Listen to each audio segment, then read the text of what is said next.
in order to help restore peace and harmony, I would gladly do so.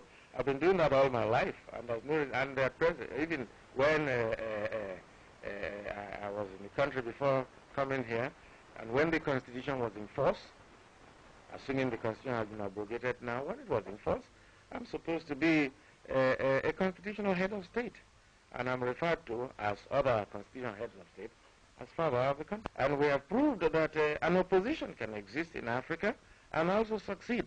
I don't agree with some writers in the British press who are beginning to say that Mr. Ian Smith may be wrong after all in transferring power to an African majority. I think that those people generalize. If they have to write within the context of the experience of Nigeria, they will agree. Does assumption of power affect you? From the information at my disposal, the cabinet decided to transfer power to him as the general officer commanding the armed forces. It means an abdication of power. And it means then the suspension of the president, the prime minister, the 4 regional governors, and the 4 regional premiers. In other words, the civilian authorities have found it impossible to maintain law and order, and have transferred same to the military authorities until law and order can be maintained. Are you or your cabinet setting a time limit on this assumption of power? I'm not in position to say because I wasn't there, but the acting president in a telephone conversation to me merely mentioned that cabinet met and unanimously and voluntarily agreed to abdicate power. I'm assuming in the light of previous practice elsewhere in the world that it will be temporary. But this military government could last 6 months or a year or even 2 years. That's been the case in other parts of the world, and I wouldn't rule that out. President, is it likely that General Ironsi's temporary power could be...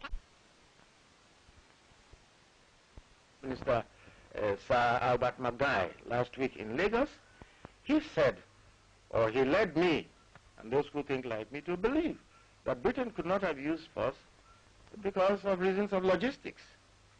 If therefore Britain cannot use force against his own colony, I don't see how Britain could be in position to render military assistance to a friendly government which asks for it.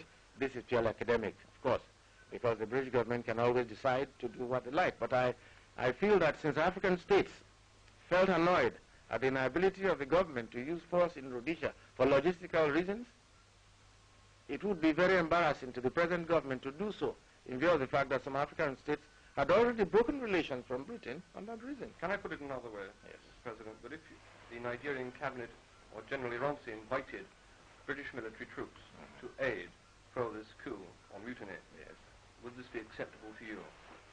If the cabinet did that, yes.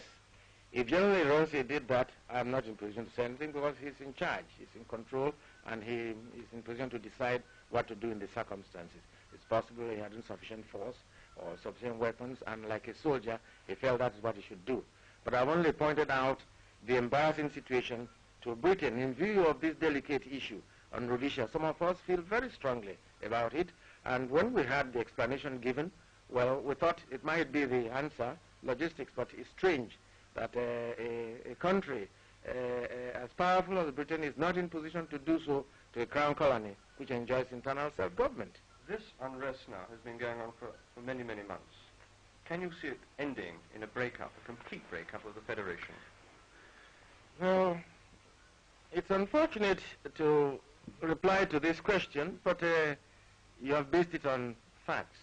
It is true that we had trouble in the Tiv division for almost a year or more. And since the elections in western Nigeria last October, we've had a series of violent outbursts and riots so that it could lead to anything. Well, we are a federation, and all federations are usually subjected to stresses of different kinds. We as a young nation, 5 years old, have been subjected to such stresses. Well, occasionally we refer to this as our teething troubles. So it is possible to lead to a breakup of the federation. But there are some of us who are given a lifetime to preserve the unity of the country.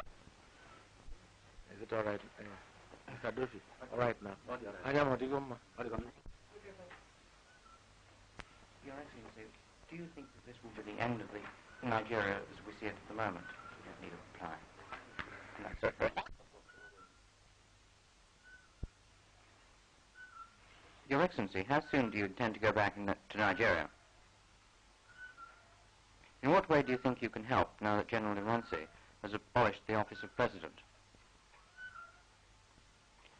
Do you think that General Ironsi is acting purely to restore order? The British High Commissioner was at the cabinet meeting yesterday in Lagos. Do you think that this could result in the use of British troops in Nigeria? Thank you. Just a couple of notes.